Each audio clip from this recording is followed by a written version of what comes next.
welcome back to my YouTube channel. Today in this video we will discuss about epidemiological model of health equilibrium in chapter 1. So without wasting any time let's begin our video. So इसके अंदर first point हमारा आता है disease is caused only when there is an interaction of agent, host and environment. So disease कब cause होती है? जब वहाँ पे हमारी तीन चीज़ों के बीच में इंटरेक्शन हो. कौन कौन सी?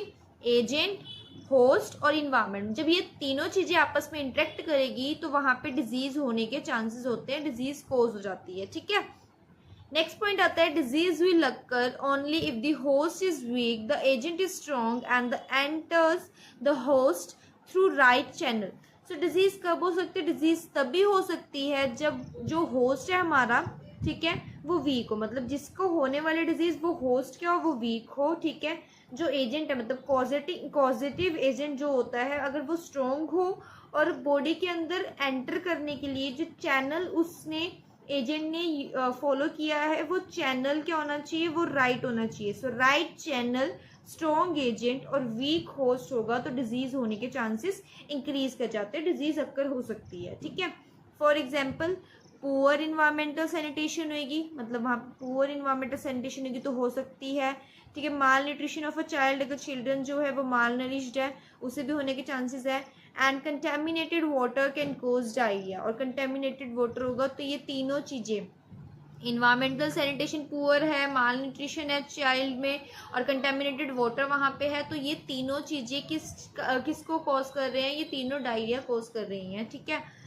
और if someone having exposure to tubercle bacteria will develop tuberculosis or not depends upon the immunity of that person also. इसमें बोला है कि कोई पर्सन है, ठीक है, वो ट्यूबरक्लो बैक्टीरिया के एक्सपोजर में आ गया है, उसने ट्यूबरक्लोसिस को डेवलप कर लिया है और not depends upon the immunity of that person. वो जो ट्यूबरक्लोसिस डेवलप किया है वो उसकी इम्यूनिटी के ऊपर डिपेंड नहीं करता. ठीक है. Means only exposure to bacteria is not sufficient to cause disease until there is a favourable environment. तो इसके कहने का मतलब है कि एक्सपोज हुआ, उसने डेवलप किया, ठीक है, तो ये ऐसा नहीं है कि ये तभी ये उसकी इम्यूनिटी के ऊपर बेस था कि उसकी पर्सन की इम्यूनिटी लो थी इसलिए इस पर्सन को ट्यूबरक्लोसिस हो गया. ऐसा नहीं है. कहने का मतलब ये है कि वो बैक्टीरिया से एक्सपोज हुआ, ठीक है, इतना एक्सपोज होना ही काफ़ी नहीं था. उसको जो बैक्टीरिया है उसको एक फेवरेबल इन्वायरमेंट भी वहाँ पे मिलना चाहिए ताकि वो डिजीज़ को कॉज कर सके. सो वो फेवरेबल इन्वायरमेंट उसको बैक्टीरिया को प्रोवाइड किया गया जिसके बाद वो एक्सपोजर के बाद वहाँ पे डेवलप हो पाया. ठीक है. So this model implies that disease will not occur without sufficient interaction of these three factors and will remain in balanced state. This called as state of health equilibrium. तो क्या बोला गया कि जो मॉडल है ये इम्प्लाई करते हैं हम डिजीज़ के ऊपर जिसके अंदर क्या होता है, will not occur without sufficient interaction, कि जिसमें डिजीज़ जो है वो एक सफिशिएंट इंटरेक्शन के बिना अकर हो ही नहीं सकती है. तो इसके अंदर तीन फैक्टर्स आते हैं. ठीक है. और अगर वो तीनों फैक्टर एक बैलेंस स्टेट में रहेंगे तो डिजीज अक्कर ही नहीं होगी. तो इसे हम कहते हैं स्टेट ऑफ हेल्थ इक्विलिब्रियम. ठीक है. This model is applicable only to infectious disease, और जो ये मॉडल है ये सिर्फ इन्फेक्शियस डिजीज के ऊपर ही एप्लीकेबल हो सकता है. तो इसके अंदर एक डायग्राम आती है, जस्ट एक ट्राइंगल है, ठीक है, जो कि हमारा इन्वायरमेंट है. उस इन्वायरमेंट के ऊपर ही हमारे एजेंट्स और होस्ट जो है वो मतलब कि बैलेंस हो रखे हैं. तो ये एक मतलब डायग्राम थी. सो इस मॉडल के अंदर हमने इन शॉर्ट क्या पढ़ा कि एपिडेमियोलॉजिकल मॉडल जो है हेल्थ इक्विलिब्रियम का, इसका कहने का मतलब है डिजीज़ क्या है, तीन चीज़ों के फैक्टर मतलब इंटरेक्शन से होती है. ठीक है. एजेंट, होस्ट और इन्वायरमेंट. अगर उन्हें फेवरेबल कंडीशंस इन्वायरमेंट प्रोवाइड किया जा रहा है तो वहाँ पे डिजीज़ अक्कर होने के चांसेस इंक्रीज कर जाता है, डिजीज़ इजीली डेवलप कर जाती है. ठीक है. दूसरी चीज़ हमने देखी थी कि जो हमारा होस्ट है वो वीक होना चाहिए, एजेंट स्ट्रॉन्ग होना चाहिए एंड जो चैनल है जिसके थ्रू वो बॉडी में या होस्ट की बॉडी में एंटर कर रहा है वो राइट चैनल उससे यूज़ किया होना चाहिए. तो ये तीनों चीज़ें जो थी ये इसको बताते हैं कि डिजीज़ कैसे हो सकती है, क्या क्या फैक्टर्स उसमें देखे जा रहे हैं, ठीक है।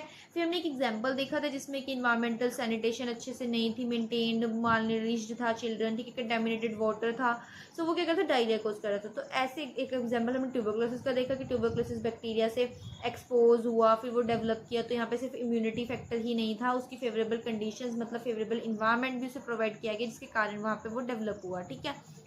फिर हमने देखा नेक्स्ट पॉइंट में कि ये तीनों फैक्टर्स जो होते हैं इनकी इंटरेक्शन ही मतलब ज़रूरी होती है किसी डिजीज़ को अकर होने के लिए। अगर हम इनको वो सफिशिएंट इंटरेक्शन प्रोवाइड ही ना करें, हम इनकी इंटरेक्शन को इंटरप्ट कर दें, तोड़ दें, तो ये मॉडल हमें ये बताता है कि वो डिजीज़ अकर ही नहीं होगी, वो बैलेंस स्टेट में ही रहेगी, ठीक है।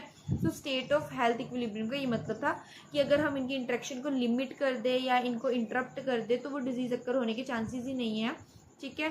सो ये मॉडल हमारी हेल्प करता है इन्फेक्शियस डिजीज़ को देख के कि इन्फेक्शियस डिजीज़ है उसके इन्वायरमेंटल फेवरेबल कंडीशंस क्या क्या है और एजेंट्स क्या है, होस्ट क्या है, और उसके अकॉर्डिंग प्रिवेंशंस ले सके ताकि हम हमारे उसको मतलब तीनों फैक्टर्स को बैलेंस करें और हमें किसी को कोई डिजीज़ ना हो। तो epidemiological model of health equilibrium का यही मतलब है कि हमारी हेल्थ इक्वल रहे, और ये एपिडेमियोलॉजिकल मॉडल है जो कि हमारी हेल्प करता है डिजीज़ वाली जो तीन वो हमारे पास आते हैं, एजेंट, होस्ट और इन्वायरमेंट, उसकी हेल्प से हम कैसे खुद को बचा सकते हैं, ठीक है, उनकी इंटरेक्शन को इंटरप्ट करके। आई होप आपको समझ आ गया होगा। मिलते हैं नेक्स्ट वीडियो में, बाय बाय।